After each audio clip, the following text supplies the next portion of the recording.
malah membuatnya semakin kejam, memukul wanita itu, bahkan mengeluarkan racun serangga dari rumahnya, untuk meracuninya dengan racun serangga. Untungnya, pada saat itu ayah tiba-tiba kembali. Ketika dia membuka pintu, dia menemukan keluarga duduk bersama dengan tenang. Melihat pemandangan ini, dia merasa lega. Setelah berbincang-bincang sebentar, dia bersiap untuk pergi.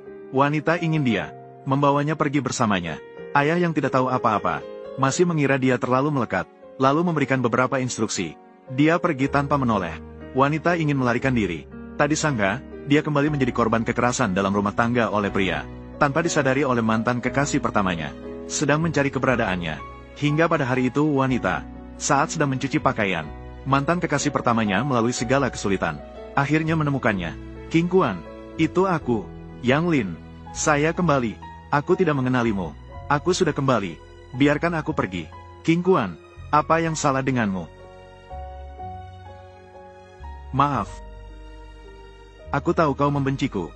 Namun kejadian 7 tahun yang lalu adalah kesalahpahaman. Yang Lin, kau hanyalah seorang bajingan. Kau harus tahu untuk kembali. 7 tahun yang lalu, memaksa saya untuk berkelahi dan bersembunyi. Jika saya tidak berkelahi dan bersembunyi, dia akan membuat saya tidak bisa kembali ke Jiangcheng. Tidak bisa menghadiri acara keluarga. Jangan sentuh aku. Apa gunanya minta maaf? Maaf lagi, apa gunanya? Kau pergi. Aku tidak ingin melihatmu lagi. Kau pergi. Aku tidak ingin melihatmu lagi. Jangan ganggu ibuku. King Kuan, ini tidak ada hubungannya denganmu. Saya memperingatkan Anda. Jika kau tidak pergi, saya akan menelepon seseorang. Ayo, tertawa, mencuri kepala pria dan datang ke depan pintu rumah, benarkan? Apakah kau bisa atau tidak? Berhenti. Wanita, kau menggoda dia. Pria macam apa dia? Kau, si pengkhianat, berani menggoda aku. Jangan campuri urusanku. Aku tidak butuh campur tanganmu. Ini urusan keluarga kita sendiri. Saya bisa mengatasinya sendiri. Cepat pergi. Kamu cepat pergi. Hantu, jangan pedulikan saya. Feng Siji adalah iblis. Apa ini laki-laki? Hanya akan membawa masalah besar bagi Anda. Pria kan? Tidak ada yang tidak jatuh cinta. Saya mengerti ini. Tapi melihatmu juga merupakan sosok yang berpengaruh. Jika ini tersebar, mungkin tidak baik. Kamu ingin apa? Apa yang saya inginkan? Aku akan membunuhmu. Bagaimana? Tidak akan mengorbankan 10.000 pun. Harga yang saya tawarkan ini sangatlah wajar. Lihatlah baik-baik. Ini bukan untukmu. Ini untuk mereka memperbaiki hidup. Selamat tinggal, bos. Selamat datang kembali lain waktu. Jangan mendekat. Jangan mendekat. Jangan mendekat. Masuklah. Feng Siji, apa yang ingin kamu lakukan? Biarkan aku keluar. Biarkan aku keluar. Maka tunjukkanlah nilai dirimu sedikit lebih banyak. Katakanlah, pria itu mengikat wanita dengan rantai besi di sini. Gadis kecil nekat datang menyelamatkan ibunya. Namun akhirnya ditahan bersama oleh pria, untuk menguras nilai terakhir yang tersisa dari wanita. Pria itu tanpa ragu merobek pakaiannya, langsung memotret dan memposting foto di internet untuk meminjam uang. Sementara itu, direktur telah menemukan ayah wanita, mengungkapkan bahwa dia telah lama menjadi korban kekerasan dalam rumah tangga oleh pria. Namun sang ayah malah marah besar dan menganggapnya omong kosong belaka. Menyatakan bahwa putrinya sebenarnya hidup bahagia dan harmonis di keluarga. Mempercayai bahwa direktur pasti memiliki motif terselubung untuk mendekatinya. Dengan semua yang diungkapkan, direktur terdiam dan pergi. Akhirnya, dia hanya bisa pergi tanpa berkata apa-apa. Namun perkataannya membuat sang ayah curiga. Maka malam itu dia segera datang ke rumah putrinya untuk melihat-lihat. Namun setelah melihat sekeliling, dia tidak menemukan jejak putrinya. Kemana King Xuan pergi? Ayah, aku juga tidak tahu dia pergi kemana. Kakak senior, jujur saja. Apakah kalian bertengkar dengan King Xuan? Ibu mertua, kenapa kau menangis? Semua ini salahku. Lihatlah, tubuhku juga tidak patuh. Bahkan mengganggu kedua anak ini. Atau kau bilang King Xuan anak yang begitu baik? Dia bisa menolak kakak senior, menolak keluarga kita Kiong. Ayah, jangan pedulikan King Xuan. Jika kau ingin peduli, pedulikanlah aku. Ada apa dengan King Xuan? Dia sebenarnya berada di mana? Aku benar-benar tidak bisa mengatakannya. Beberapa hari yang lalu, ada seorang wanita gemuk datang ke rumah. Terlihat cukup kaya. Ibuku tidak tahan untuk berkomentar. King Xuan langsung bertengkar dengannya. King Xuan selalu sangat baik. Bagaimana mungkin dia melakukan hal seperti ini? Ayah, aku juga laki-laki. Aku tidak bisa hanya diam. Aku langsung pergi dan berdebat dengannya. Akhirnya, apa yang telah terjadi? Akhirnya dia mengatakan aku adalah seorang pengecut. Lalu dia pergi dari rumah. Dia pergi kemana saja tanpa memberitahuku. Baiklah, kakak senior, kalian beristirahat dulu. Aku akan pergi mencari King Xuan. Aku pasti akan mendidiknya dengan baik. Biarkan dia membungkuk dan meminta maaf kepada ibu mertua. Tidak, jangan. Ayah, apakah kau menemukan King Xuan? Silakan telepon saya. Aku akan meminta maaf kepadanya secara langsung. Aku akan membawanya pulang. Kesalahan yang tidak diajarkan tidak akan terulang. Saya tahu harus bagaimana. Ayah mertua, Anda sungguh perhatian.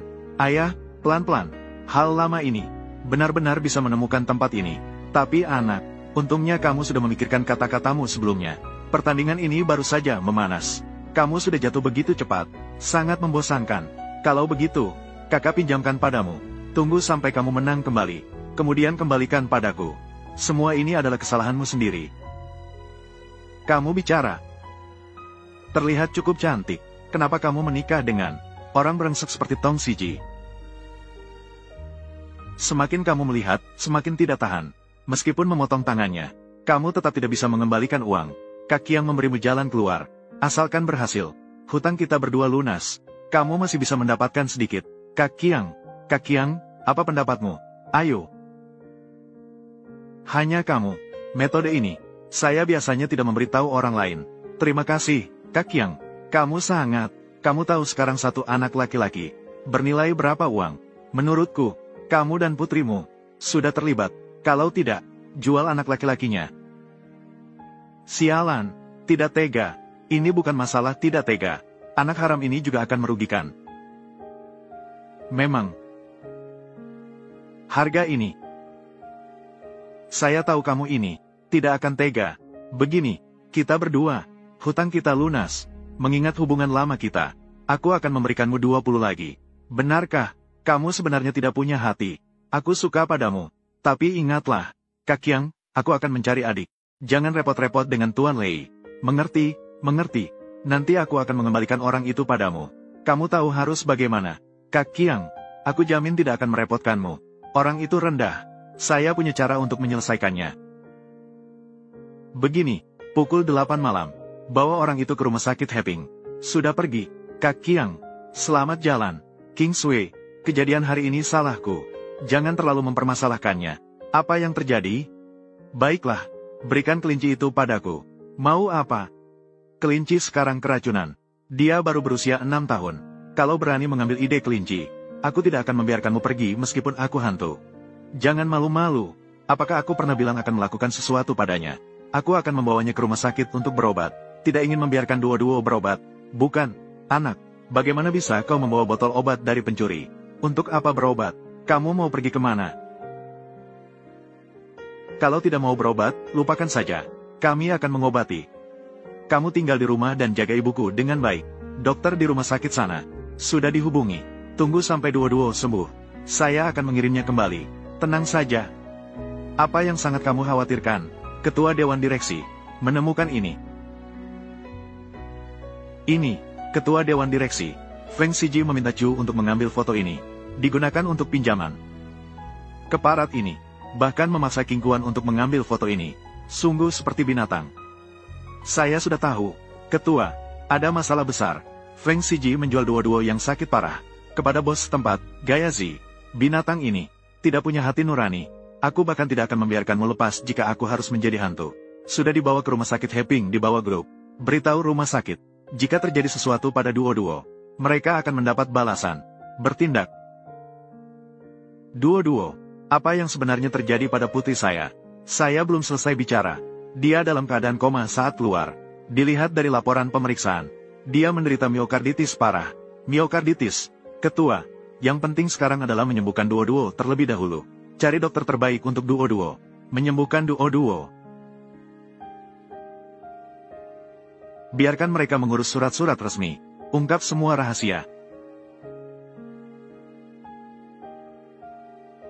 Duo-duo. Ayah minta maaf padamu. Kamu pasti akan sembuh. Apakah aku bilang kamu buta? Di bawah lemari itu, bisakah kamu membersihkannya dengan baik? Bahkan untuk melihat telepon, masih butuh orang yang mengawasinya. Tidak ada apa-apa. Anak laki-laki sudah pulang. Duo-duo di mana? Mengapa Duo-duo tidak pulang bersamamu? Duo-duo di mana? Kenapa kamu begitu cerewet? Kamu ceritakan padaku. Apakah Duo-duo bekerja di sana? Ceritakan padaku. Halo, kakak senior. King Xuan sudah pulang? Sudah pulang, sudah pulang. Baru pulang hari ini. Aku sedang bersiap-siap untuk meneleponmu. Maka tunggulah di sini. Segera tiba. Baiklah, baiklah. Kenapa berteriak begitu keras? Maukah kamu mengadukan? Apakah kamu lupa? Anak perempuan liarmu masih di rumah sakit. Apakah dia hidup atau mati? Hanya butuh satu kata. Saya tidak menginginkannya. Tolong jangan lukai anak perempuanku. Jangan lukai Duo-duo. Aku mohon padamu. Maka, tolong hubungi aku dengan baik. Kalau tidak, anak perempuanmu pulang. Orang tuamu yang merupakan buronan pembunuh. Mereka juga akan diperhatikan oleh kantor polisi. Chu King Xuan. Ayah, jangan. Mari bicara dengan baik. Jangan pukul, jangan pukul. Mertua laki-laki. Mengapa perlu seperti ini? Kamu bicara tentang King Xuan ini. Sudah menikah dengan keluarga kami selama beberapa tahun. Kita semua tidak berani melakukan apapun. Dia hanya mengangkat satu jari. Jika King Xuan bersalah, maka katakanlah padanya beberapa kata. Dia bisa memperbaiki kesalahannya. Dan semuanya akan baik-baik saja. Kamu bilang, dengan satu tamparanmu ini, bagaimana aku dan kakak perempuanku akan melanjutkan hidup? Bagaimana kita harus melanjutkan? Kamu benar-benar putriku yang baik. Tidak seperti itu. Bukan seperti itu. Lalu bagaimana? Selalu mengajarmu untuk menjadi wanita baik dan sopan. Tapi kamu melakukan apa lagi? Biasanya kamu manja saja sudah cukup. Bahkan memilih kaya dan menolak miskin. Melakukan hal-hal yang tidak senonoh. Hal-hal yang merusak moral seperti ini. Mertua laki-laki, lihatlah, King Xuan baru saja pulang hari ini. Jangan bicara tentangnya lagi. Kamu bilang, jika kamu mengatakan hal seperti itu, dia berada di sana. Ya, benar. Senangnya King Xuan kembali. Sisanya, saya akan seolah-olah tidak pernah terjadi. Siapa yang membuatku tidak berharga? Aku sudah bilang, King Xuan kembali. Untukmu, menyembah dan minta maaf. Maaf, berlutut. Untukmu, mertuaku, menyembah dan minta maaf. Maaf, jangan. Aku tidak salah. Atau, menyembah dan minta maaf. Maaf. Atau, jangan mengakui aku sebagai ayah.